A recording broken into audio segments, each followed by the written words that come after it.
Good evening from Atlanta, and welcome to the Vice Presidential Debate sponsored by the Nonpartisan Commission on Presidential Debates. It's being held here in the Theater for the Arts on the campus of Georgia Tech. I'm Hal Bruno from ABC News, and I'm going to be moderating tonight's debate. The participants are Republican Vice President Dan Quayle,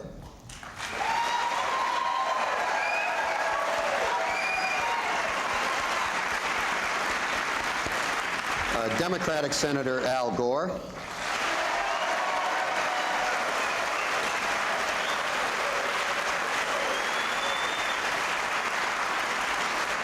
and retired Vice Admiral James Stockdale, who is the vice presidential nominee for independent candidate Ross Perot. Now, the ground rules for tonight's debate. Each candidate will have 2 minutes for an opening statement. I will then present the issues to be discussed. For each topic, the candidates will have 1 minute and 15 seconds to respond. Then this will be followed by a 5-minute discussion period in which they can ask questions of each other if they so choose. Now, the order of response has been determined by a drawing and will rotate with each topic. At the end of the debate, each candidate will have 2 minutes for a closing statement. Our radio and TV audience should know that the candidates were given an equal allocation of auditorium seats for their supporters.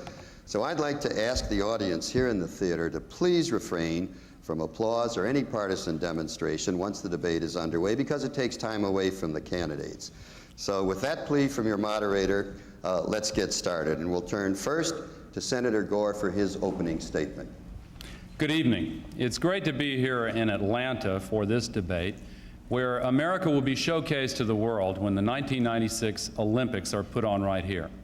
It's appropriate because, in a real sense, our discussion this evening will be about what kind of nation we want to be 4 years from now. It's also a pleasure to be with my two opponents this evening. Admiral Stockdale, may I say it's a special honor to share this stage with you. Those of us who served in Vietnam looked at you as a national hero even before you were awarded the Congressional Medal of Honor. And Mr. Vice President, Dan, if I may, it was 16 years ago that you and I went to the Congress on the very first day together. I'll make you a deal this evening. If you don't try to compare George Bush to Harry Truman, I won't compare you to Jack Kennedy. Do you remember the last time someone compared themselves to Jack Kennedy? You remember what they said? Harry Truman, it's worth remembering, assumed the presidency when Franklin Roosevelt died here in Georgia. Only one of many occasions when fate thrust a vice president into the Oval Office in a time of crisis. It's something to think about during the debate this evening. But our real discussion is going to be about change. Bill Clinton and I stand for change because we don't believe our nation can stand 4 more years of what we've had under George Bush and Dan Quayle.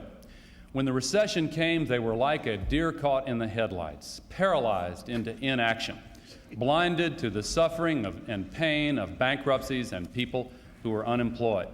We have an environmental crisis, a health insurance crisis, substandard education. It is time for a change.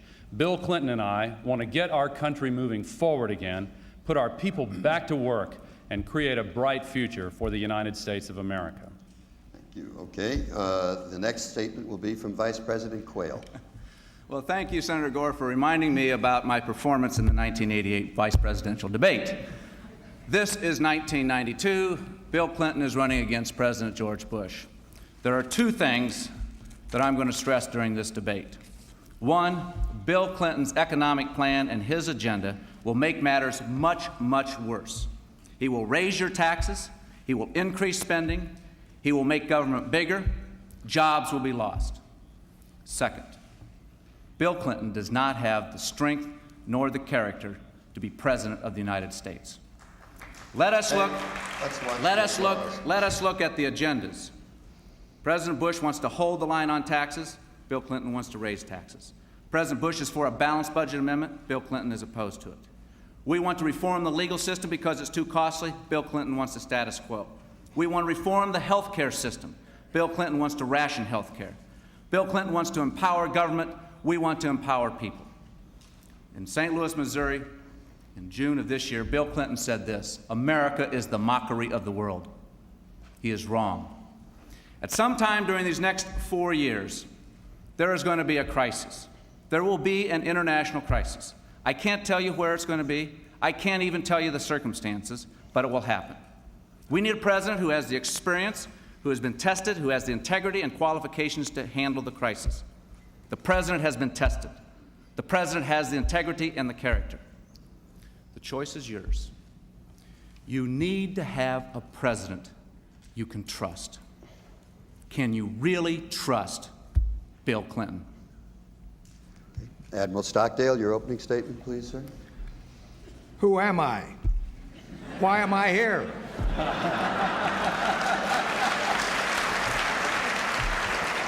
I'm not a politician. Everybody knows that. So don't expect me to use the language of the Washington Insider. 37 years in the Navy, and only one of them up there in Washington. And now I'm an academic. The centerpiece of my life was the Vietnam War. I was there the day it started. I led the first bombing raid against North Vietnam. I was there the day it ended, and I was there for everything in between. 10 years in Vietnam, aerial combat, and torture. I know things about the Vietnam War better than anybody in the world. I know some things about the Vietnam War better than anybody in the world. And I know how governments, how American governments can be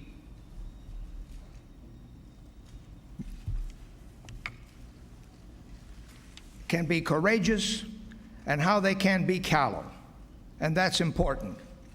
That's one thing I'm an insider on. I was the leader of the underground of the American pilots who were shot down and imprisoned in North Vietnam. You should know that the American character displayed in those dungeons by those fine men was the thing of beauty.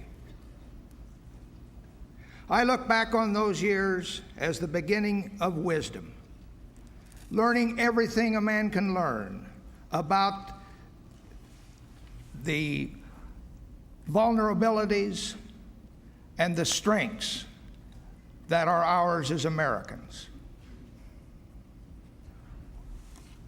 Why am I here tonight? I am here because I have in my brain and in my heart what it takes to lead America through tough times. Thank you, Admiral. I thought, since you're running for vice president, that we ought to start off by talking about the vice presidency itself. The vice president presides over the Senate. He casts the deciding vote in case of a tie, but his role really depends on the assignments that are given to him by the president.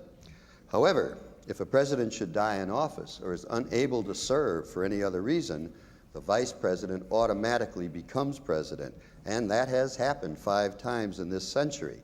So the proposition I put on the table for you to discuss is this: what role would each of you like to play as vice president? What areas interest you? And what are your qualifications to serve as president if necessary? In the case of Vice President Quayle, who we're starting with, I suppose you tell us the role that you did play in the first term and what you'd like to do in the second term. Go ahead, sir. Well, then I won't give you that answer. Qualifications. I've been there, Hal. I've done the job. I've been tested. I've been vice president for 4 years. Senator Gore referred to us being elected to the Congress together in 1976. I've done the job. I've done many things for the president. But even as vice president, you never know exactly what your role is going to be from time to time. And let me just give you an example of where I was tested under fire and in a crisis. President Bush was flying to Malta in 1989 to meet with President Gorbachev. It was the first meeting between President Bush and President Gorbachev. They had known each other before. A coup broke out in the Philippines. I had to go to the Situation Room. I had to assemble the president's advisors. I talked to President Aquino. I made the recommendation to the president. The president made the decision. The coup was suppressed. Democracy continued in the Philippines. The situation was ended. I've been there, and I'll tell you one other thing that qualifies you for being president, and it's this, Hal. You got to stand up for what you believe in. And nobody has ever criticized me for not having strong beliefs. Admiral Stockdale? My association with Mr. Perot is a very personal one. And as I have stood in and finally taken his running mate position, he has granted me total autonomy. I don't take advantage of it, but I am sure that he would make me a partner in decisions, in making decisions about the way to handle health care, the way to get this economy back on its feet again, in every way. I have not had the experience of these gentlemen, but to be any more specific, but I know I have his trust, and I intend to act in a way to keep that situation alive. Thank you. Senator Gore. Bill Clinton understands the meaning of the words teamwork and partnership. If we're successful in our efforts to gain your trust and lead this nation, we will work together to put our country back on the right track again. The experience that George Bush and Dan Quayle have been talking about includes the worst economic performance since the Great Depression. Unemployment is up, personal income is down, bankruptcies are up, housing starts are down. How long can we continue with trickle-down economics when the record of failure is so abundantly clear? Discussions of the vice presidency tend sometimes to focus on the crisis during which a vice president is thrust into the Oval Office, and indeed 1/3 of the vice presidents who have served have been moved into the White House. But the teamwork and partnership beforehand, and hopefully that situation never happens, how you work together is critically important. The way we've worked together in this campaign is one sample. Now, I'd like to say in response to Vice President Quayle, he talked about Malta and the Philippines. George Bush has concentrated on every other country in the world. When are you guys going to start worrying about our people here in the United States of America and get our country moving again? Again, I will ask the audience, please do not applaud. It takes time from the candidates. All right. Now we have 5 minutes for discussion. Well, and go ahead, Vice President The answer to Quayle. that is very simple, that we are not going to raise taxes to create new jobs. We have a plan to create new jobs, but that wasn't the question. The question dealt with qualifications. Teamwork and partnership may be fine in the Congress, Senator Gore. That's what Congress is all about, compromise, teamwork, working things out. But when you're President of the United States, or when you're Vice President, you have to fill in like I did at the night of the crisis in the Philippines, you've got to make a decision. You've got to make up your mind. Bill Clinton, running for President of the United States, said this about the Persian Gulf War. He said, had I been in the Senate, I would have voted with the majority if it was a close vote. But I agreed with the arguments of the minority.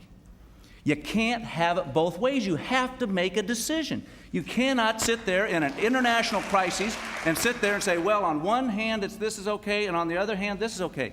You've got to make the decision. President Bush has made the decisions. He's been tested. He's got the experience. He's got the qualification. He's got the integrity to be our president for the next 4 years. Admiral Stockdale, it's your turn to respond next, and then Senator Gore will have his chance to respond. Okay, I thought this was just an open session, this 5-minute thing, and I didn't have anything to add to his, but I will. Well, I'll jump in if you don't. I thought anyone could jump in whenever they wanted to. Okay, it was whatever pleases you, gentlemen, it's fine with me. I'll let y'all figure out.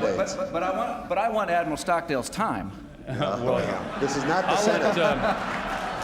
This is not the Senate where you can trade off time. Go ahead, I'll Senator let y'all Gore. figure out the rules. I've got some points that I want to make here, and I still haven't gotten an answer to my question on when you guys are going to start worrying about this country. But I want to elaborate on it before. Why doesn't the Democratic Congress pass the President's Jobs Bill? Let him I was say very his thoughts, patient and then you in can come in. letting you get off that string of attacks. We've been listening to trickle-down economics for 12 years now, and y'all still support trickle-down to the very last drop. And you know, talking about this point of concentrating on every other country in the world as opposed to the people of our country right here at home, when George Bush took former Secretary of State Baker out of the State Department and put him in charge of the campaign and made him Chief of Staff in the White House.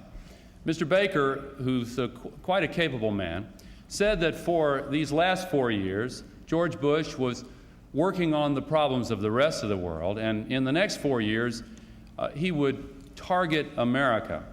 Well, I want you to know we really appreciate that, but Bill Clinton and I will target America from day one. We won't wait 4 years before we concentrate on the problems in this country. He went on to say that it's really amazing what George Bush can do when he concentrates. Well, it's time that we had a president like Bill Clinton who can concentrate and will concentrate and work on the problems of real people in this country. You know, our country is in trouble. We simply cannot continue with this philosophy of giving huge tax cuts to the very wealthy, raising taxes on middle-income families the way Bush and Quayle have done, and then waiting for it to work. How much longer will it take, Dan, for trickle-down economics to work in your theory? Well, we're going to have plenty of time to talk about trickle-down government, which you're for. Well, I'd like to hear the answer. But the question is, which you have failed to address, and that is, why is Bill Clinton qualified to be president of the United States? You've talked about Jim Baker. You've talked about trickle-down economics. You've talked about the worst economy in 50 years. You haven't told us one reason why Bill Clinton is qualified to be president of the United States. I'll be happy to. I want to go back and make a point. Well, you've asked me a question. If you don't answer my question, I will answer yours. I've made a statement. I have not asked a question. I've made a statement that you have not told us why Bill Clinton is qualified to be president of the United States. I pointed out what he said about the Persian Gulf War. But let me repeat it for you. Here's what he said, Senator. You know full well what he said. You want me to answer your question? I'm making a statement, then you can answer it. All right. Can we give Admiral Stockdale a chance to come in here, please? And again, audience. Here's what he said. If the vote, this is the Persian Gulf War, the most important event in his political lifetime. And here's what Bill Clinton says. If it was a close vote, I'd vote with the majority. Right. Let's give Admiral Stockdale a chance to come in. That qualifies you for being President of the United States. I hope America is listening very closely to this debate tonight. And I think America is seeing right now the reason this nation is in gridlock.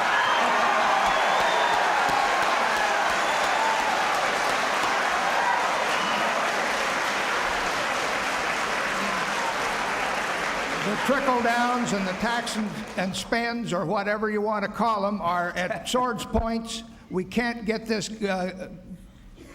economy going. Over here we've got Dan, who's president, is going to take 8 years to balance the budget. And on my left, the senator, whose boss is going to get it halfway balanced in 4 years. Ross Perot has got a plan to balance the budget 5 years in length from start to finish. And we're people of the non-professional category who are just sick of this terrible thing that's happened to the country. And we've got a man who knows how to fix it, and I'm working for him. I was a little bit worried that there might not be a free-flowing discussion tonight. Thanks for... Let's move on to the economy. Specifically, the economy was talked about at great length the other night in the presidential debate. Let's talk about a very particular aspect of the economy, and that is getting people back to work. For the average person, the great fear is losing his or her job, and many Americans have lost jobs in this recession, which also means a loss of benefits, the loss of a home, a destruction of a family's security. Specifically, how would your administration go about getting people back to work, and how long is it going to take? And we start with Admiral Stockdale. The lifeblood of our economy is investment. And right now, when we pay we borrow $350 billion a year, it saps the money markets, and the private investors are not getting their share. What we do is work on that budget by an aggressive program, not a painful program, so that we can start borrowing less money and getting more investment money on the street through entrepreneurs who can build factories, who will hire people, and maybe we'll start manufacturing goods here in this country again. That's my answer. Okay, Senator Gore. Bill Clinton's top priority is putting America back to work. Bill Clinton and I will create good, high-wage jobs for our people, the same way he has done in his state. Bill Clinton has created high-wage manufacturing jobs at 10 times the national average. And in fact, according to the statistics coming from the Bush-Quayle Labor Department, for the last 2 years in a row, Bill Clinton's state has been number one among all 50 in the creation of jobs in the private sector.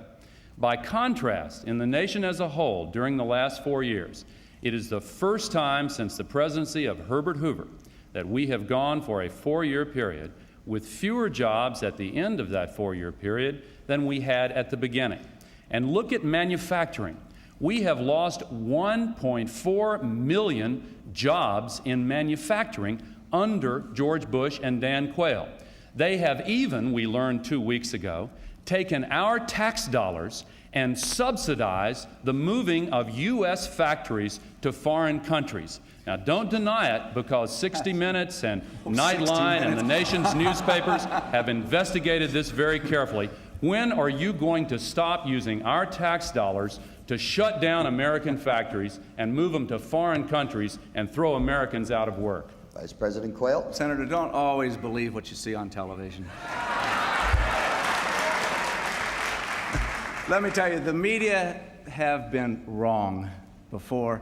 We have never subsidized any country or any company to move from the United States to Latin America. You know full well the Caribbean Basin Initiative. You've supported that. Nope. That is a program there. I vote against it. You have voted for it in your record? Nope. Okay, well, we're going to have a lot of interesting debate after this debate. Our people will be glad to furnish the press, if they're interested, in Senator Gore's voting record on the Caribbean Basin Initiative. But let's talk, you keep talking about trickle-down economics and all this stuff about the worst economy since Hoover.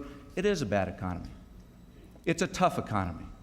The question isn't it's not who you're going to blame. What are you going to do about it?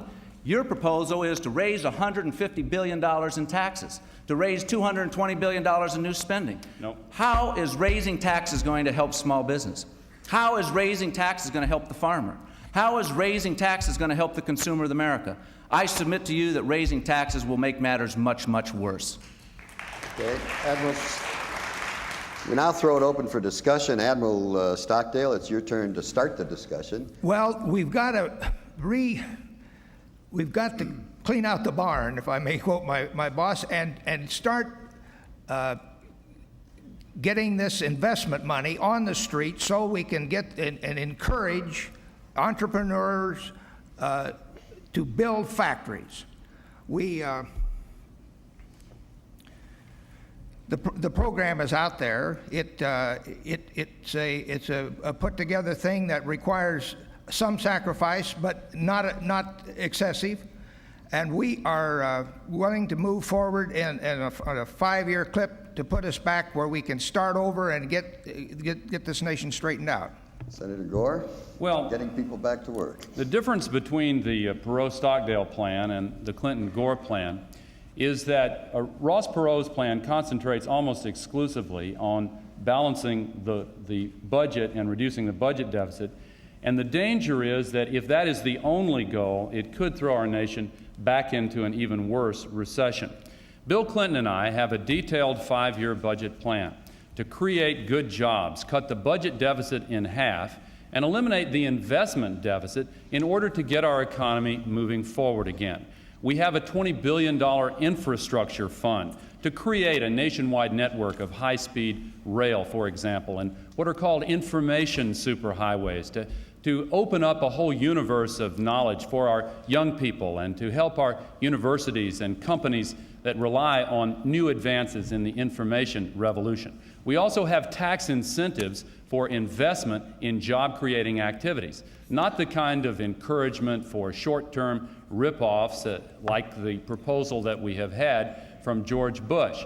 But I want to return and say one more time, you have used our tax dollars to subsidize the recruitment of U.S. companies to move overseas and throw Americans out of work. In Decaturville, Tennessee, not very far from my home, a factory was shut down right there when they were solicited by officials paid with U.S. taxpayers' money, and then the replacement workers in a foreign country were trained with our tax dollars, and then their imports were subsidized coming back into the United States. When are you going to stop that program?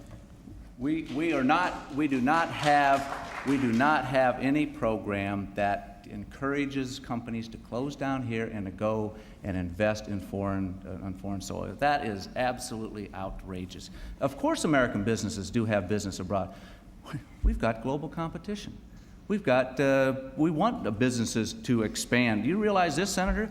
That every job that's overseas, there's 3 jobs back here to support that, but never have we ever, and nor would we, support the idea of someone closing down a factory here and moving overseas. That's just totally ridiculous. It's going on right now. No, it happened in Tennessee, in Decaturville, Tennessee. When George Bush went to Nashville, the employees who lost their jobs asked to meet with them. I talked with them. Let me tell you what they're feeling. Some of them are in their 50s and 60s. They want to know where they're going to get new jobs when their jobs have been destroyed. And there are 1.4 million manufacturing jobs that have been lost because of the policies of you and George Bush. Are we going to, do you seriously believe that we ought to continue the same policies that have created the worst economy since the Great Depression?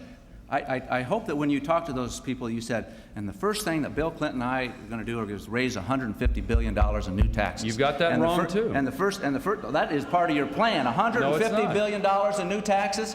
Well, you're going to disavow your plan. Listen, what we're proposing... You know what you're doing? You know what you're doing? You're pulling a Clinton. And you know what a Clinton is? And you know what a Clinton is? A Clinton is what he says one thing one day and another thing the next day. You try to have both sides of the issues. The fact of the matter is that you are proposing $150 billion in new taxes. No. And I hope that you talked to the people in Tennessee and told them that you're going to have new taxes. You can say it all you want, but it doesn't make it true. I hope you talked to them about you were going to increase spending at $220 billion. I'm sure what you didn't talk to them about was about how we're going to reform the health care system, like the president wants to do.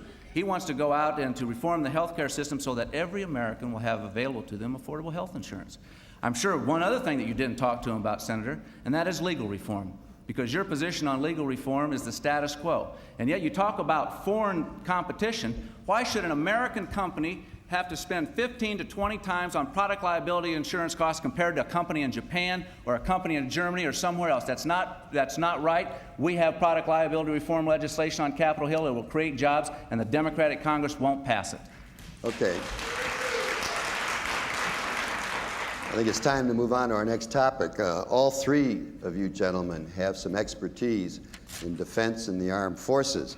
Vice President Quayle and Senator Gore both served on the Senate Armed Services Committee. Admiral Stockdale, of course, has a very distinguished military career. With the end of the Cold War, everyone agrees that there's going to be major cuts that are already started in the defense budget. But this country has a long history of neglecting its military needs in peacetime, then paying for it with heavy casualties when we're caught unprepared. How much of a defense cut is safe? What happens to the people who are forced to leave the military services, or if they lose their jobs because they're working in defense industries? I think we start with Senator Gore this time. Bill Clinton and I support a strong national defense. He and I have both fought for change within the Democratic Party as well as within the country. In the aftermath of the Cold War, the definition of strong national defense has obviously changed somewhat. For example, George Bush wants to maintain at least 150,000 American soldiers in Europe, even though World War II ended 50 years ago. Bill Clinton and I agree with so many military experts who believe that it is time for the Europeans, who are so much wealthier now and more powerful than they were at the end of World War II, to start picking up a little more of that tab themselves and not rely so exclusively on the United States taxpayers for the defense of Europe. We believe that we can make savings in our defense budget and at the same time improve our national security.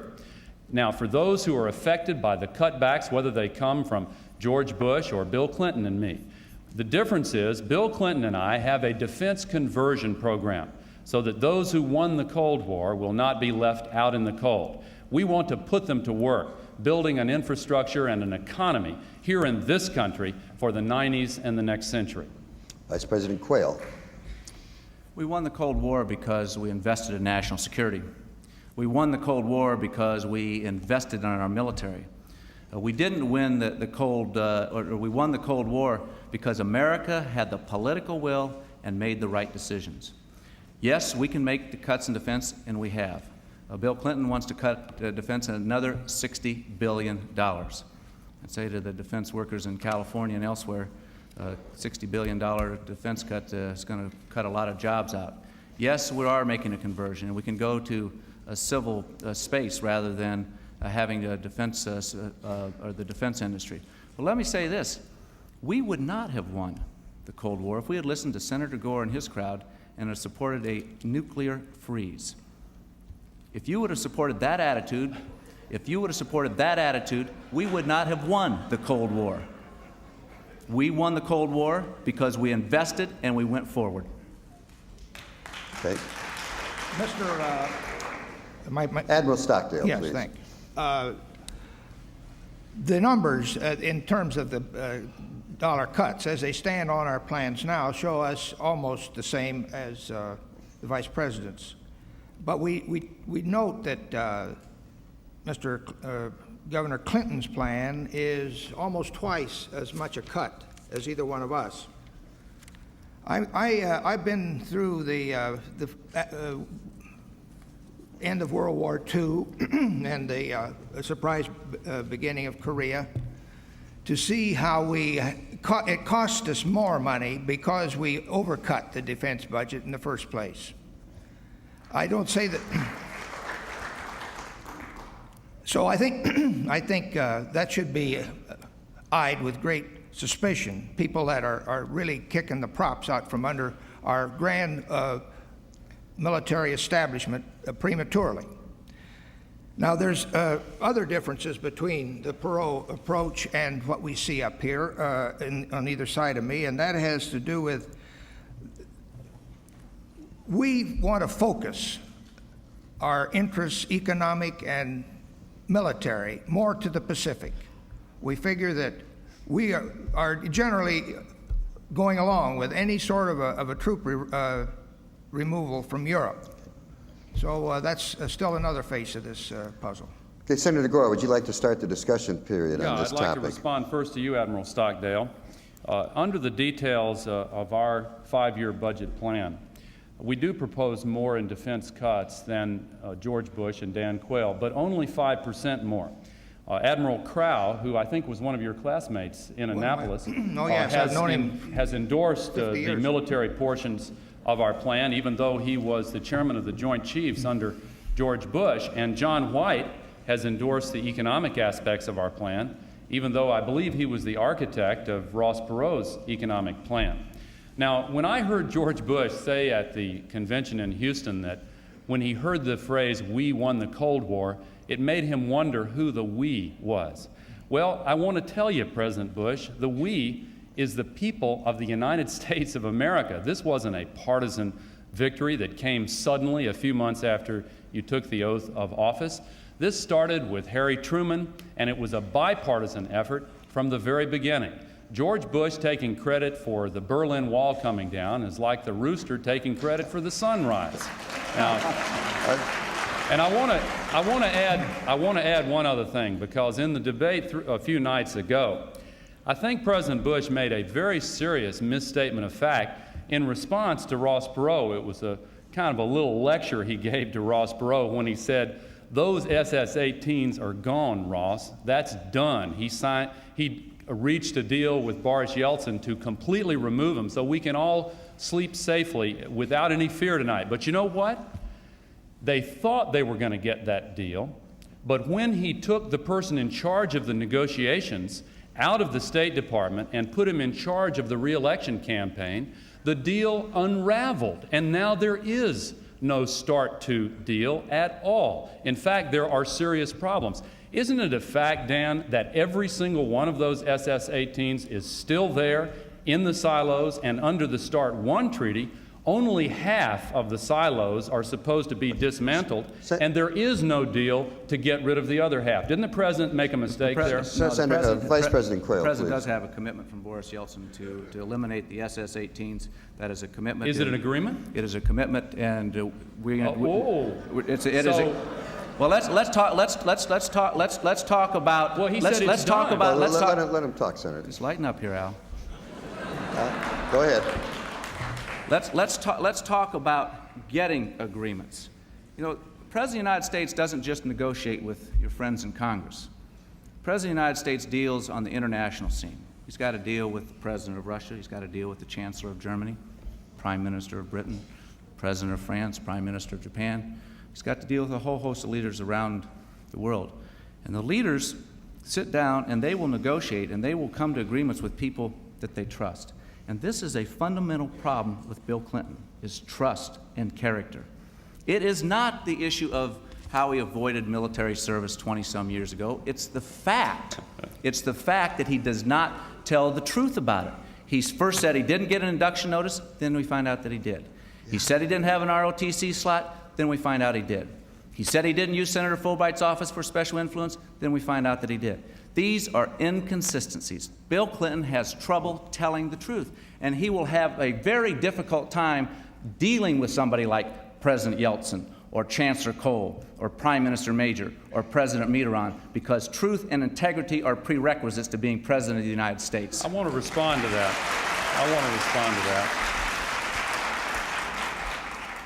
George Bush, in case you've forgotten, Dan, said, "Read my lips. No new taxes." Read my lips. And you know what? I didn't think I was going to hear that tonight. Hold on, let me finish. Okay. He also said he wanted to be the environmental president. Then he went on to say he wanted to be the education president. Then he said that he wouldn't raise taxes again. No, never, ever, ever. Then the next day, his spokesman, Marlon Fitzwater, came out and said, "That's not a pledge." Then 2 weeks ago, he said that after the election, if you win, then James Baker's going to go back to be Secretary of State. Then a week later, in the debate a few nights ago, he said, no, after the election, if we win, James Baker is going to be in charge of domestic policy.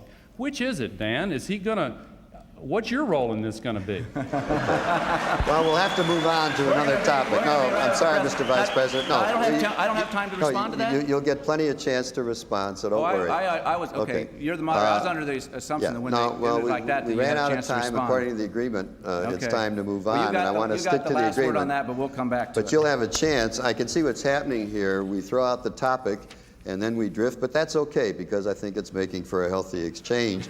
The only thing I would ask I'm enjoying it. The only thing I would ask of you gentlemen is when we get to the discussion period, whoever talks first, be considerate of the others, because you have a tendency to filibuster. Okay, let's go on. Look over there. Okay. I'm not pointing any fingers. Let's talk about the environment. We'll get away from controversy. Everyone wants a safe and clean environment. But there's an ongoing conflict between environmental protection and the need for economic growth and jobs.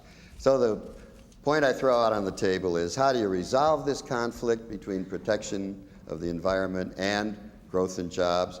And why has it taken so long to deal with basic problems such as toxic waste dumps, clean air, and clean water? And Vice President Quayle, it's your turn to start first. Hal, that's a false choice. You don't have to have a choice between the environment and jobs. You can have both. Look at the president's record. Clean air legislation passed the Democratic Congress because of the leadership of George Bush. It is the most comprehensive Clean Air Act in our history. We are firmly behind preserving our environment, and we have a good record with which to stand. The question comes about what is going to be their position when it comes to the environment. I say it's a false choice. You ought to ask somebody in Michigan, a UAW worker in Michigan, if they're thinking increasing the CAFE standards, the fuel economy standards to 45 miles a gallon is a good idea. 300,000 people out of work. You ought to talk to the timber people in the Northwest, where they say that, well, we can only save the oil, forget about jobs. You ought to talk to the coal miners. They're talking about putting a coal tax on. They're talking a tax on utilities, a tax on gasoline, home heating oil, all sorts of taxes. No, Hal, the choice isn't the environment and jobs. With the right policies, prudent policies, we can have both. Admiral Stockdale. I read Senator Gore's book about environment, and I don't see how he could possibly pay for his proposals in today's economic climate. The Marshall Plan of Environment and so forth. And also, I'm told by some experts that the things that he fears most may not be all that dangerous, according to some scientists. You can overdo, I'm told, environmental cleaning up.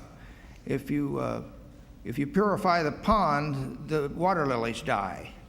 I love this planet and I want it to stay here, but I don't like to have it the private property of fanatics that want to overdo this thing. Senator Gore. Bill Clinton and I believe we can create millions of new jobs by leading the environmental revolution instead of dragging our feet and bringing up the rear.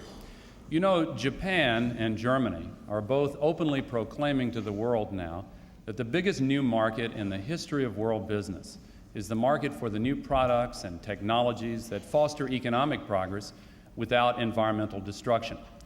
Why is the Japanese business organization, the largest one they have, the Keidanren, arguing for tougher environmental standards than those embodied in U.S. law? Why is MITI, their trade organization, calling on all Japanese corporations everywhere in the world to exceed by as much as possible the environmental standards of every country in which they're operating? Well, maybe they're just dumb about business competition, but maybe they know something that George Bush and Dan Quayle don't know, that the future will call for greater efficiency and greater environmental efficiency. This is an issue that touches my basic values. I'm taught in my religious tradition that we are given dominion over the earth, but we're required to be good stewards of the earth, and that means to take care of it. We're not doing that now under the Bush-Quayle policies. They have gutted the Clean Air Act. They have broken his pledge to be the environmental president. Bill Clinton and I will change that. Okay, discussion period now. Again, leave time for each other, please. Vice President Quayle, go ahead. Well, I'm tempted to yield to Admiral Stockdale on this. But the fact of the matter is that one of the proposals that Senator Gore has suggested is to have the taxpayers of America spend $100 billion a year on environmental projects in foreign countries. Just not foreign true. aid. Well, Just Senator, not true. it's in your book on It's page not. 304. No, it's not. It is No, it's there. not. It is No, in it's your not. book. You know, Hal, I wanted to bring the Gore book tonight because I figured he was going to pull a Bill Clinton on me, and he has, because he's going to disavow what's in his book. It's in your book. No. It comes out to $100 billion of foreign aid for environmental projects. Let's give him Now, a chance to answer. How are we going to Yeah. pay for it? let- How are we going to pay for an extra $100 billion of the taxpayers' money for this? Dan, I appreciate you reading my book very much, but you've got it wrong. No, I've got There's it no right. such proposal. There is no Okay, such. okay, well, we'll May I- find- is- we'll- Let him out talk, afterwards. Mr. Vice President. Let the senator talk. Go ahead. There is no such proposal. What I have called upon is a cooperative effort by the United States and Europe and Asia to work together in opening up new markets throughout the world for the new technologies that are necessary in order to reconcile the imperatives of economic progress with the imperatives of environmental protection. Take Mexico City for an example.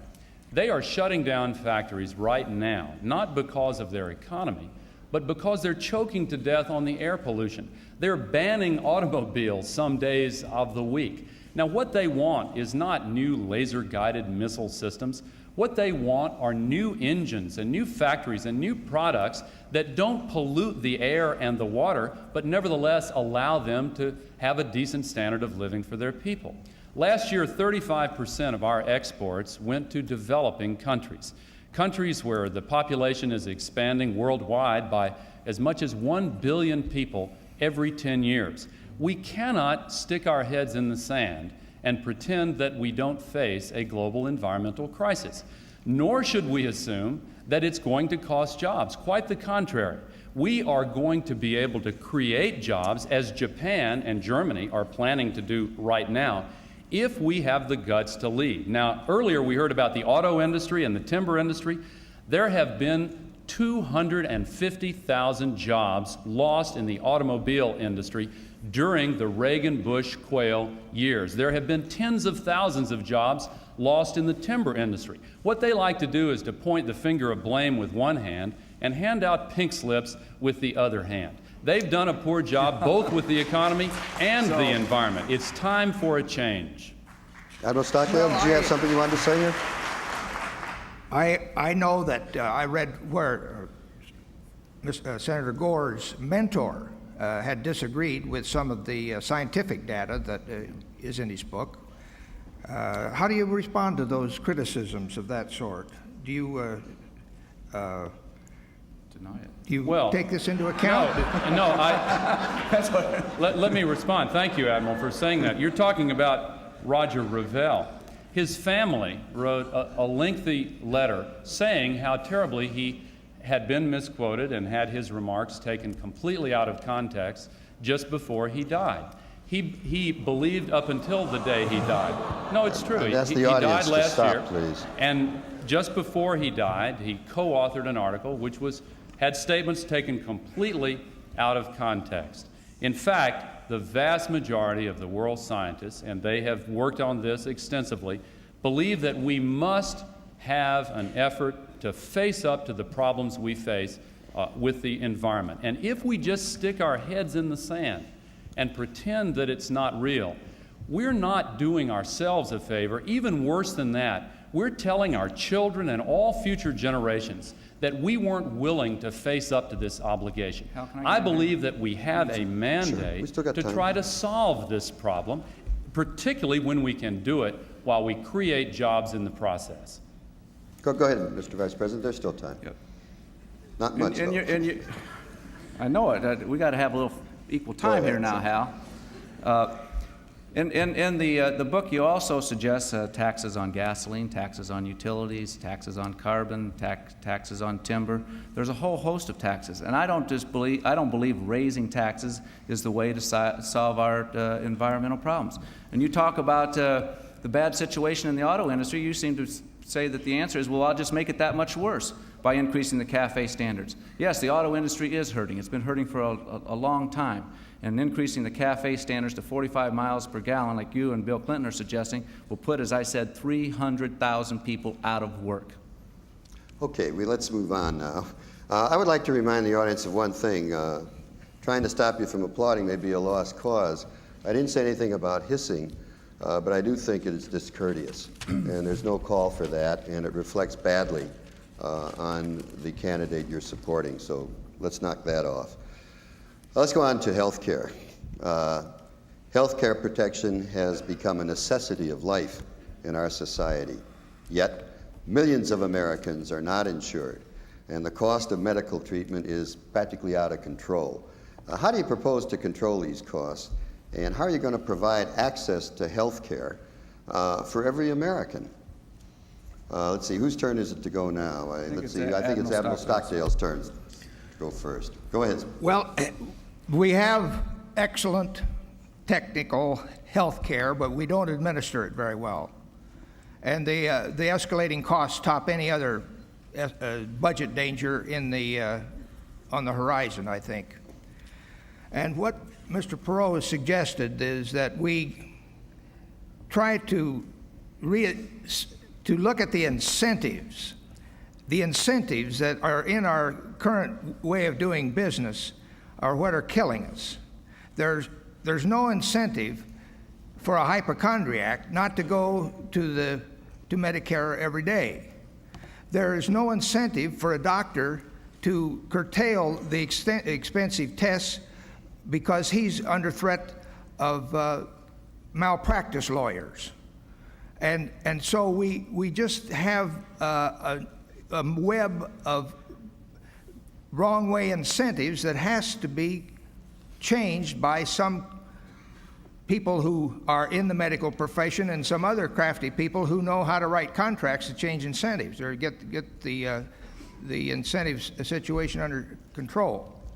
Senator Gore.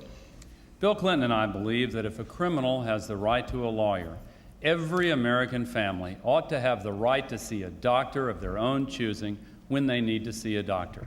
There are almost 40 million Americans who work full-time today and yet have no health insurance whatsoever.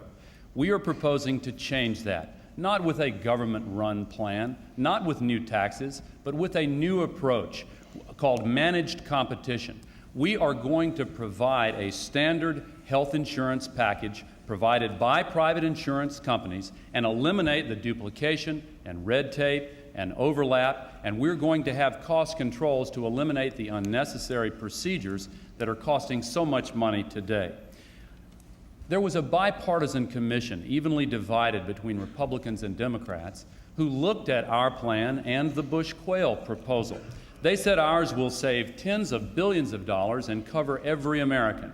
The Bush proposal, by contrast, will cost us tens of billions and still leave Americans uninsured.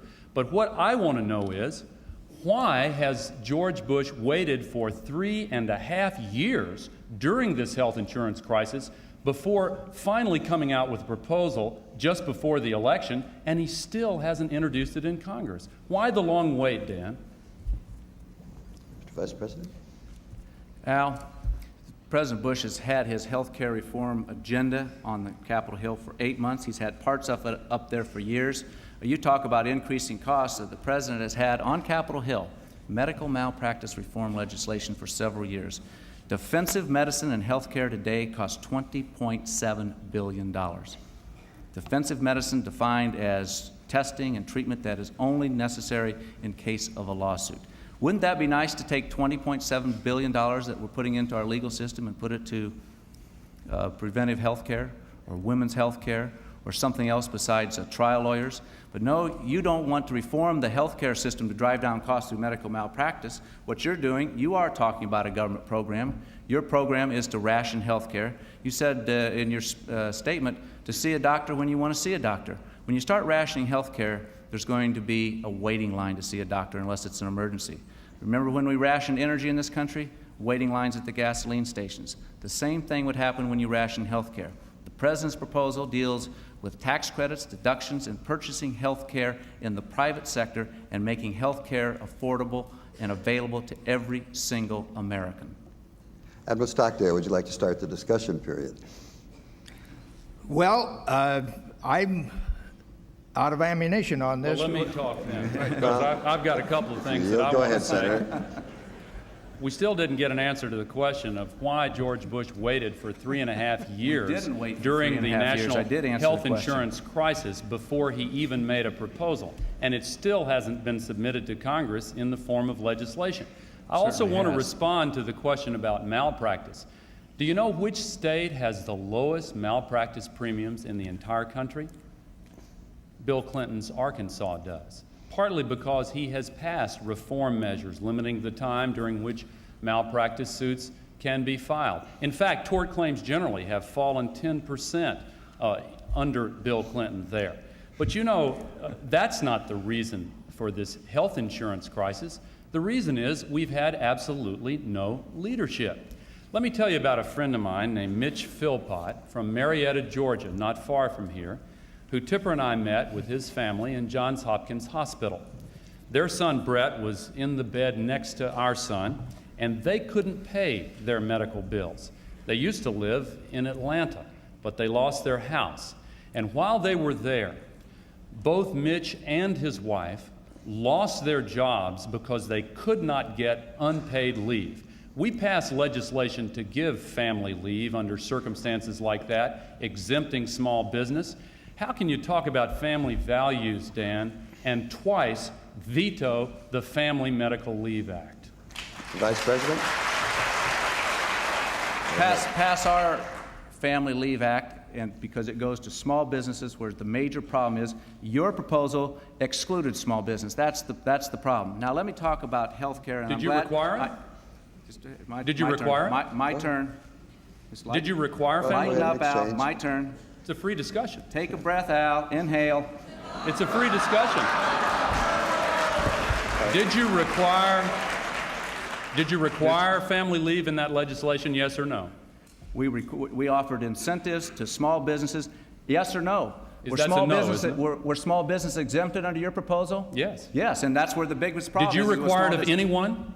I'm going to get back to the topic Did you again require it of because he anyone? obviously doesn't want to talk about health insurance or health care, which you address. I was absolutely, oh, I shouldn't say that.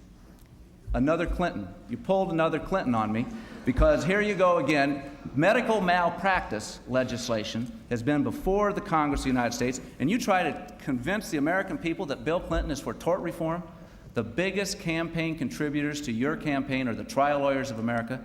We have a letter, and we're going to release it again to the media if the media is interested, where the head of the trial lawyers of Arkansas said that Bill Clinton was basically in their back pocket, that Bill Clinton has always opposed tort reform of any kind. It's in the letter. We have it. We'll make it available because Bill Clinton is not for tort reform.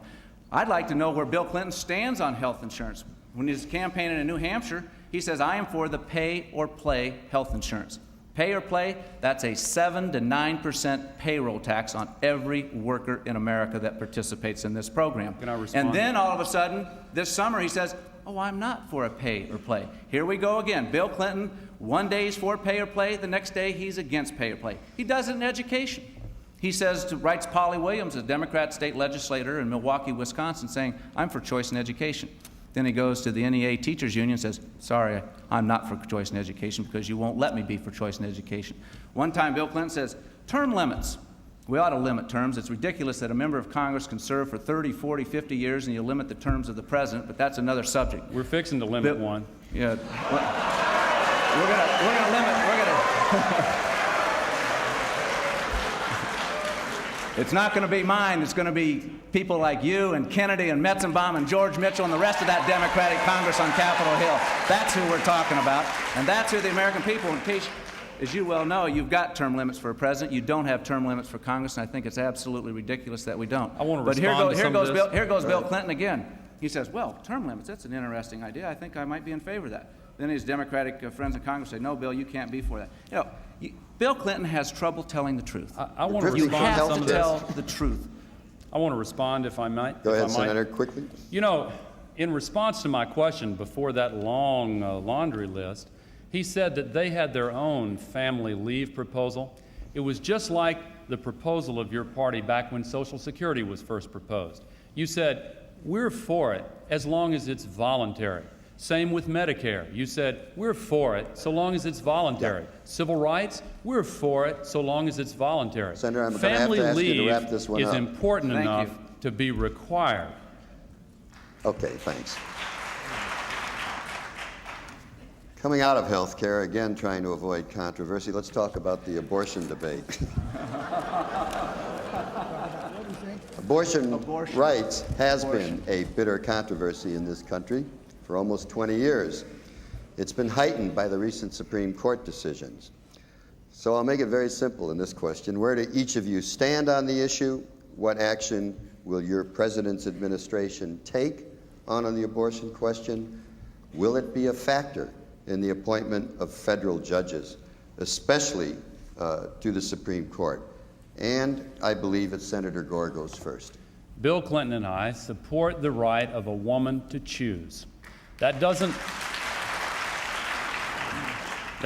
mean we're pro-abortion. In fact, we believe there are way too many abortions in this country, and the way to reduce them is by reducing the number of unwanted pregnancies, not vetoing family planning legislation the way George Bush has consistently done. The reason we are pro-choice and in favor of a woman's right to privacy is because we believe that during the early stages of a pregnancy, the government has no business coming in and ordering a woman to do what the government thinks is best. What Dan Quayle and George Bush and Jerry Falwell and Pat Robertson think is the right decision in a given set of circumstances is their privilege. But don't have the government order a woman to do what they think is the right thing to do. We ought to be able to build more common ground among those who describe themselves as pro-choice and pro-life in efforts to reduce the number of unwanted pregnancies. But Dan, you can clear this up very simply by repeating after me, I support the right of a woman to choose. Can you say that? Vice President Quayle, your turn. This issue is an issue that divides Americans deeply. I happen to be pro-life. I have been pro-life for my 16 years in public life. My objective and the President's objective is to try to reduce abortions in this country. We have 1.6 million abortions. We have more abortions in Washington, D.C. than we do live births. Why shouldn't we have more reflection upon the issue before the decision of abortion is made? I would hope that we would agree upon that, something like a 24-hour waiting period, parental notification. I was in Los Angeles recently, and I talked to a woman who told me that she had an abortion when she was 17 years of age. And looking back on that, she said it was a mistake. And she said, I wished at that time that I was going through this difficult time, that I had counseling to talk about the post-abortion trauma and talk about adoption rather than abortion. Because if I had had that discussion, I would have had the child. Let's not forget that every abortion stops a beating heart. I think we have far too many abortions in this country of ours. Admiral Stockdale. I believe that a woman owns her body, and what she does with it is her own business, period.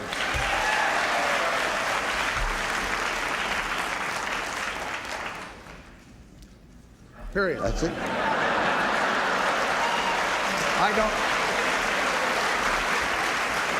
I too abhor abortions, but I don't think they should be made illegal, and I don't think it's a political issue. I think it's a privacy issue.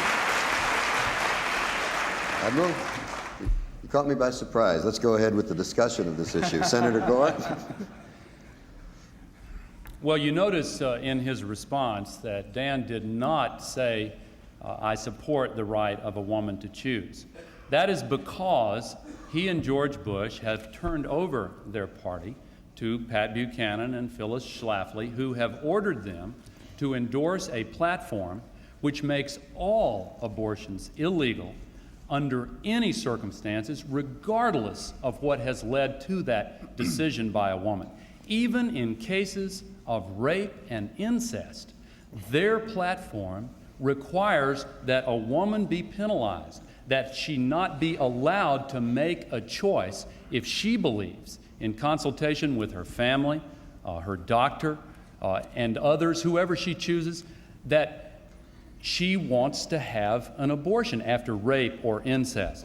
They Senator, make do it you support a completely 24-hour waiting illegal period? under any of those circumstances. Now they want Do to you waffle support a around 24-hour on it. waiting Let me period? finish just briefly. Now you want to waffle around on it and give the impression that maybe you don't really mean what you say. But again, you can clear it up by simply repeating, I support the right of a woman to choose. Say it. Let him say it himself. Let him say his own words. Go ahead, Mr. Vice Thank you. President.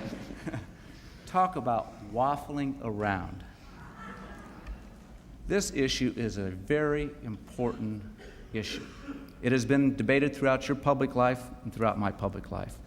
And one thing that I don't think that is wise to do, and that is to change your position. At one time, and most of the time in the House of Representatives, you had a pro-life That's position. simply not in true. 1987, you wrote a letter, and we'll pass this out to the Simply media not too. true. You wrote a letter saying that you oppose taxpayer funding of abortion. Bill Clinton has the same type In of a some record. circumstances. No, we're going to qualify it now. And I still do. And Bill Clinton, when he was governor of Arkansas, also worked with the Right to Life people and supported Right to Life positions, and now he has changed. Talk about waffling around. This is the typical type of Clinton response, even on the issue like abortion. He's on both sides of the issue. Take the NAFTA agreement. Oh, wait a minute. Let's stick to long did he have to abortion, just Mr. wait Vice I to know you decide want to about change the NAFTA subject, agreement? Dan, but let's stay on this one for a while. How long did he have to wait, or how quickly did he change his position on education? He changes his position all the time. Let's stay with this issue Bill for a Clinton while. has trouble telling the truth. Okay. The Now- three words he fears most. Does anybody have any in the view English about the language, appointment of tell judges the on this? truth. Yeah, I want to talk about this because the question was not about free trade or education. The question was about. You're let the me one that now brought let up the you issue of talk. waffling. Dan, and he has I'll waffled let on the you abortion talk. issue. Let me talk now. It's going to be a long evening if you're like this now, because No, it's Don't not. change the Gentlemen, let's get subject. on with Don't it. Go change ahead. the subject, because what you Well, have answer my what you questions have then. done. Answer my questions. On the 24-hour waiting period, do you support that? I have had Do you the same support that? position on abortion in favor of a woman's right to choose. Do you support a woman's right to Do you choose or support not? a 24-hour You're waiting period still to have avoiding- reflection? you're Talk still about avoiding the the question. Now, wait a minute. Let me tell you why this is so important. There are millions of women in this country who passionately believe in the right of a woman to privacy, and they want to stack the Supreme Court with justices who will take away the right to privacy. Make no mistake about it, that is their agenda, and if you support them, don't be surprised that that is exactly what they want to do, and that is why Dan Quayle refuses to say this evening that he supports the right of a woman to choose. I agree with Admiral Stockdale and the vast majority of Democrats and Republicans in this country. You know, one of the reasons so many Republicans are supporting the Clinton-Gore ticket is because they've turned over the party to this right-wing extremist group which takes positions on issues like abortion that don't even allow exceptions for rape and incest. Again, can't you just say you support the right of a woman to choose? Can we give Admiral Stockdale a chance to jump in here if he wants to or if he I would dares like to get in. I feel like I'm an observer at a ping pong game where they're talking about, they're expert professional politicians that massage these intricate plots and know every nuance to them. And meantime, we're facing a desperate situation in our economy. I've seen the cost of living double in my lifetime. A new granddaughter was born in my family, my granddaughter, 3 weeks ago. And according to the statistics that we have, that is the Perot group, the chances of her seeing a doubling of the standard of living are nil. In fact, her children will be dead before another this standard of living is I'm afraid we doubled. have So to what move the on. heck? Let's get on with talking about something substantive. All right, Mr. Vice President, you'll have a chance to. You'll have a chance in the closing We need to get statements. on. Let's move on to another topic. Just 15 seconds to respond. Well, can I have 15 no, seconds let- also? let's All move right, on, John. Come on. I'll tell you what. All right, let's not. in the We're not horse trading. We're having a debate. Let's go on. Let's talk about the cities, because that's where a majority of Americans live, in urban areas, and they're facing a financial and social crisis. They've lost sources of tax revenue. The aid that once came from the federal and state governments has been drastically cut. There's an epidemic of drugs, crime, and violence. Their streets, their schools are like war zones. It's becoming increasingly difficult to pay for public education, for transportation, for police and fire protection, the basic services that local government must provide. Now, everybody talks about enterprise zones. That may be part of the solution, but what else are your administrations really going to be willing to do to help the cities? Vice President Quayle, it's your turn to go first. Well, hell, enterprise zones are important, and it's an idea that the President has been pushing. There's been very strong reluctance with the Democratic Congress.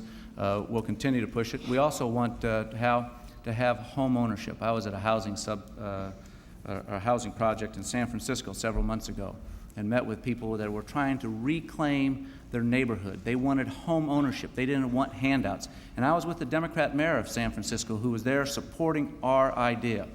But when you look at the cities and you see the problems we have, crime, drugs, lack of jobs, I also want to point out one of the fundamental problems that we have in our American cities and throughout America today, and that is the breakdown of the American family.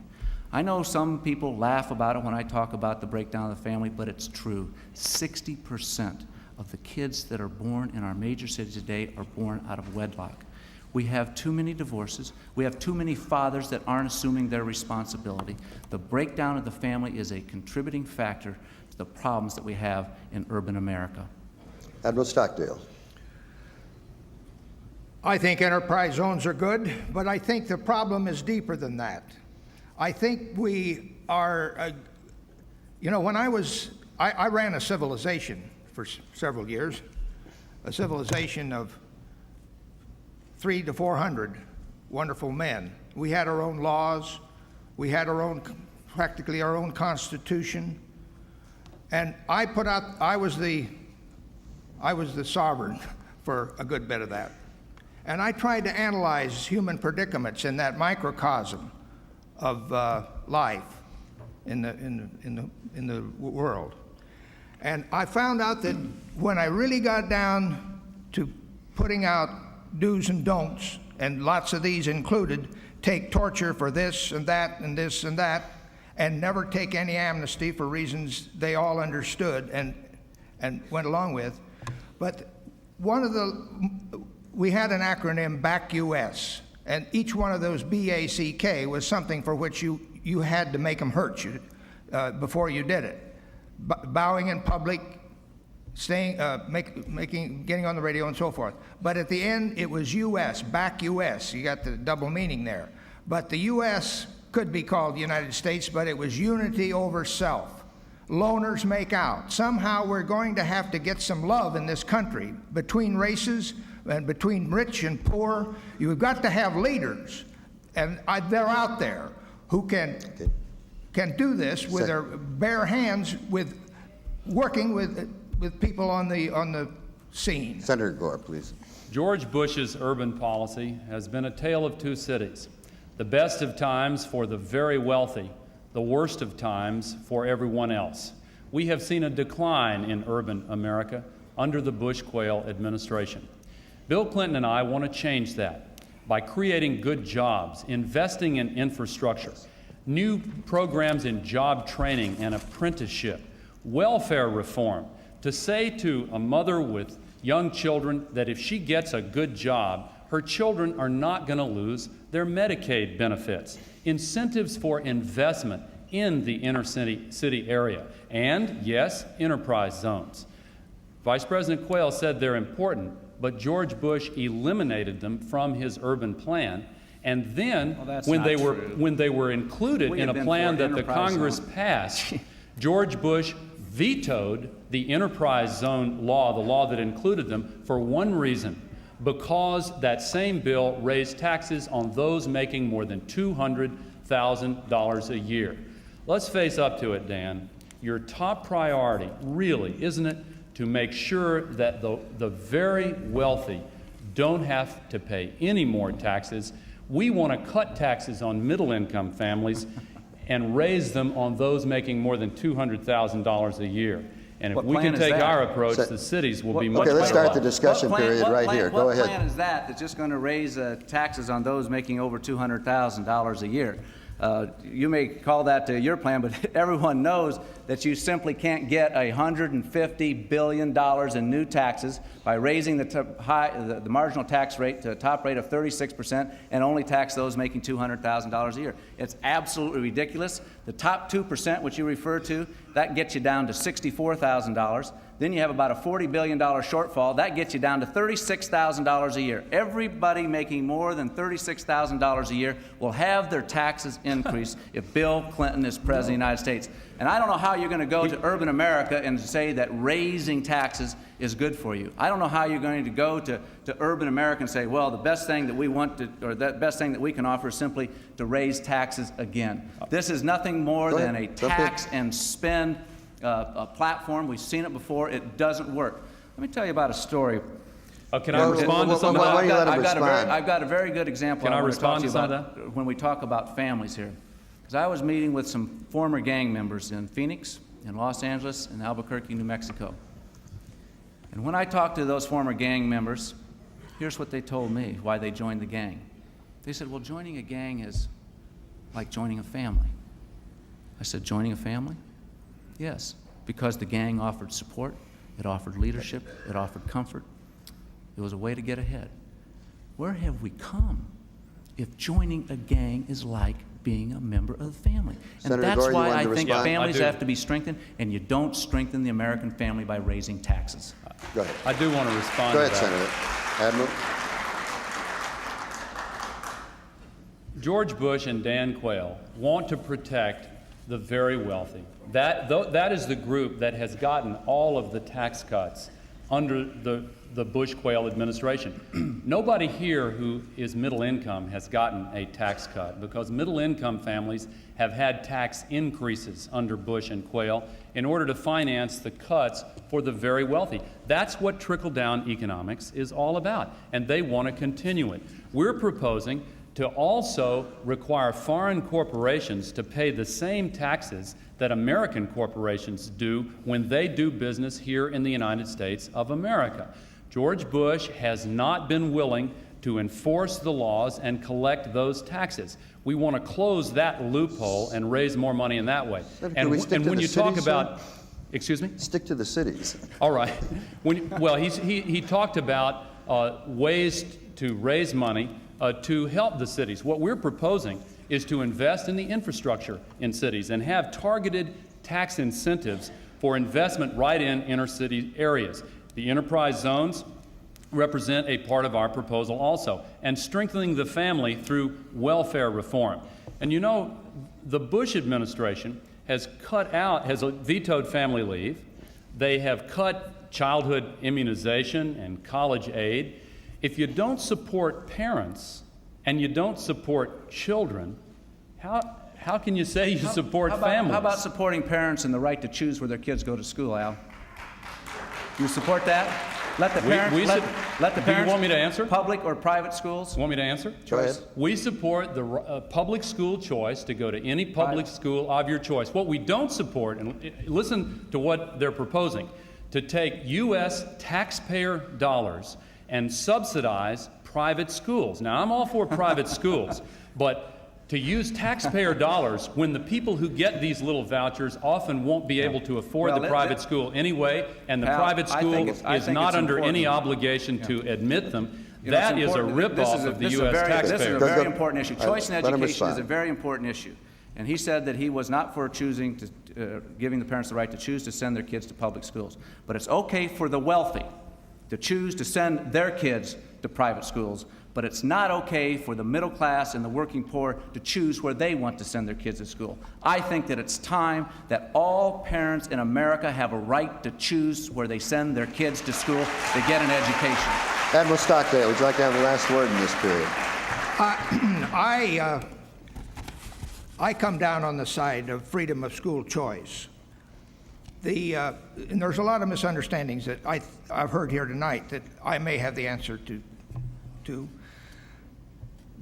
Starting in, for the last almost a decade, we've worried about our schools officially through Washington, and the president had a meeting of all the governors, and then they tried the conventional fixes for schools, that is to increase the certification of requirements for the teachers, to lengthen the school day, to lengthen the school year. Nothing, this is a very brief overview of the thing, but nothing happened, and it's time to change the school structure. In schools, bureaucracy is bad and autonomy is good. The only good schools we have are those run by talented principals and devoted teachers. And they're running their own show. How many times have I thrived? You know, the best thing I had when I ran that civilization, it succeeded, and it's a landmark. The best thing I had going for me was I had no contact with Washington for all those years.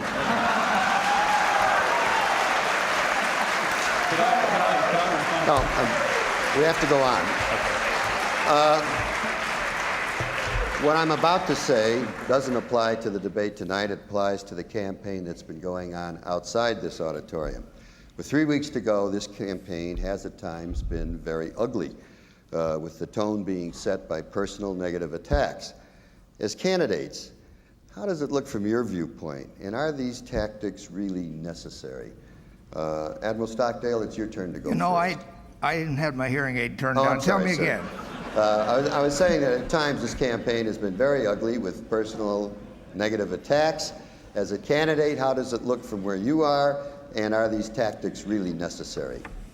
Nasty attacks. Well, I think there is a case to be made for putting emphasis on character over these issues that we have been batting back and forth and have a life of their own. Sure, you have to know where you're going with your government, But character is the big variable in the success. Character of the leaders is the big variable in the success, long-term success of an administration. I went to a friend of mine in New York some years ago, and he was the president of a major network, TV network, and he said, you know, I think we have messed up this election process. It was an election year by stressing that putting out the dogma that issues are the thing to talk about, not character. He said, I felt so strongly about this, I went back and read the Lincoln-Douglas debates. Read those debates. How do they come down? Douglas is all character. He knows all of the little stinky numbers these guys do. Abraham Lincoln had character. Thank God we got the right president in the Civil War. But that is a question that is a valid one. And you know, I would like to brag about the character of my boss. Senator Gore. This election is about the future of our country, not about personal attacks against one candidate or another. Our nation is in trouble, and it is appalling to me that with 10 million Americans out of work, with the rest working harder for less money than they did 4 years ago, with the loss of 1.4 million manufacturing jobs in our nation, with a health care crisis, a crisis of crime and drugs and AIDS, substandard education, that George Bush would constantly try to level personal attacks at his opponent. Now, this, of course, just reached a new low last week when he resorted to a classic McCarthyite technique of trying to smear Bill Clinton over a trip that he took as a student, along with lots of other Rhodes Scholars who were invited to go to Russia. It's a classic McCarthyite smear technique. I think the President of the United States ought to apologize. I think that he insulted the intelligence of the American people, and I'm awful proud that the American people rejected that tactic so overwhelmingly that he decided he had made a mistake. Do you think it was a mistake too, Dan? Okay. Vice President Quayle. Let me answer the question. Hal, you said, and I wrote it down here, personal negative attacks. Has anyone been reading my press clippings for the last 4 years?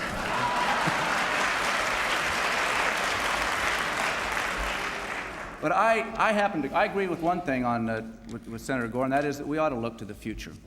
And the future is who's going to be the next president of the United States. And is it a negative attack and a personal attack to point out that Bill Clinton simply has trouble telling the truth? You know, he said that he didn't organize, or he didn't even demonstrate. He told the people in Arkansas in 1978. Then we found out he organized a demonstration. You know, I don't care whether he demonstrated or didn't demonstrate. The question is, tell the truth. Just tell us the truth. Today, Bill Clinton, yesterday in Philadelphia on a radio show, just yesterday on a radio show, he attacks Ross Perot, saying the media is giving Ross Perot a free ride. The press asked him, when the Klieg lights are on, said, what do you mean by Ross Perot getting a free ride? And he says, I didn't say that at all. I mean, you can't have it both ways. No, I don't think that is a personal attack. What I find troubling with Bill Clinton is he can't tell the truth. You cannot lead this great country of ours by misleading the people.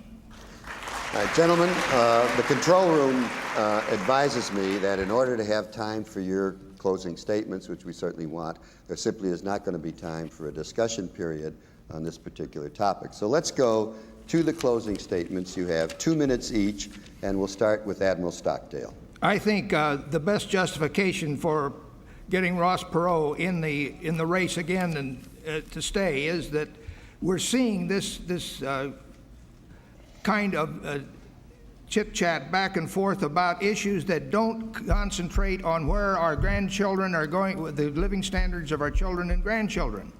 He is, as I've read in more than one article, a revolutionary.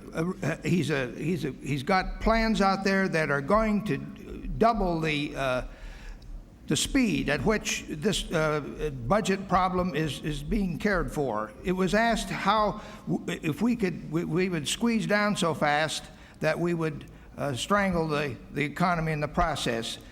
That is an art to follow all those variables and know when to let up and to nurse this economy back together with pulls and pushes. and that there's no better man in the world to do that than that old artist Ross Perot. And so I think that my closing statement is that I think I'm in a room with people that aren't living the life of reality. The world the United States is in deep trouble. We've got to have somebody that can get up there and bring out the fire hoses and get it stopped, and that's what we're about in the Perot campaign. Thank you. Senator Gore, your closing statement, sir? 3 weeks from today, our nation will make a fateful decision. We can continue traveling the road we have been on, which has led to higher unemployment and worse economic times, or we can reach out for change. If we choose change, it will require us to reach down inside ourselves to find the courage to take a new direction. Sometimes it seems deceptively easy to continue with the old habits even when they're no longer good for us. Trickle-down economics simply does not work.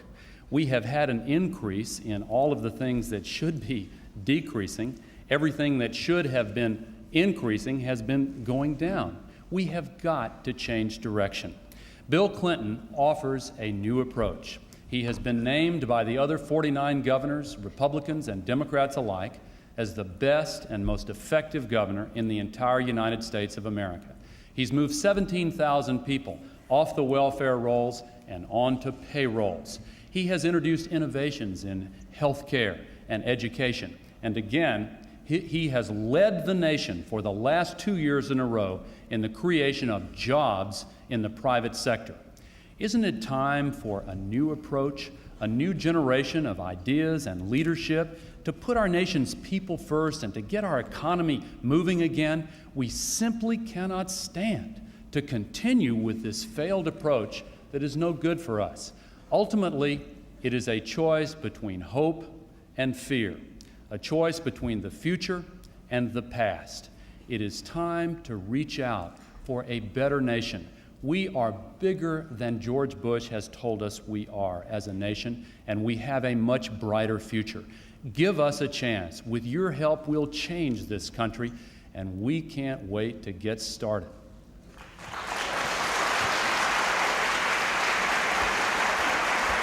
Vice President Quayle.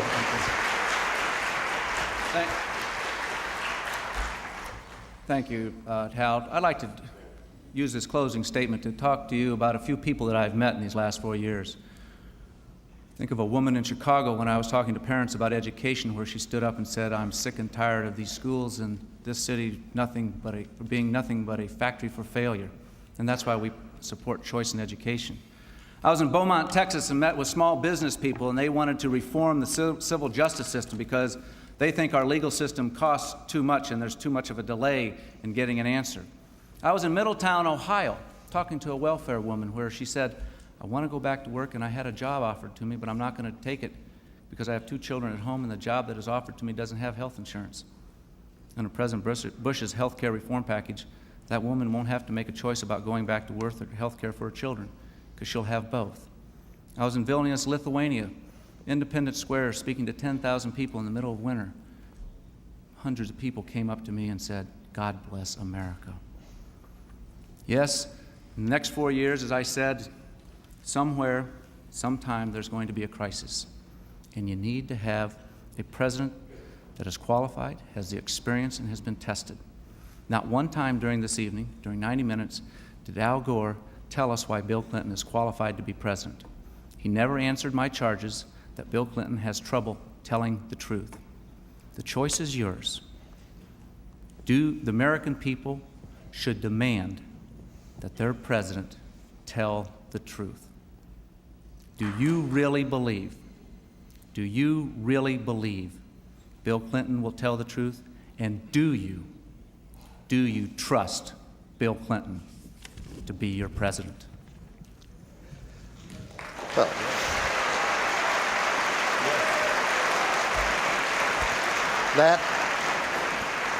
that concludes this vice presidential debate. I'd like to thank Vice President Quayle, Senator Gore, Admiral Stockdale for being participants. The next presidential debate is scheduled for this Thursday at 9 p.m. Eastern Time at the University of Richmond in Richmond, Virginia. To all of our viewers and listeners, thank you and good night. Admiral?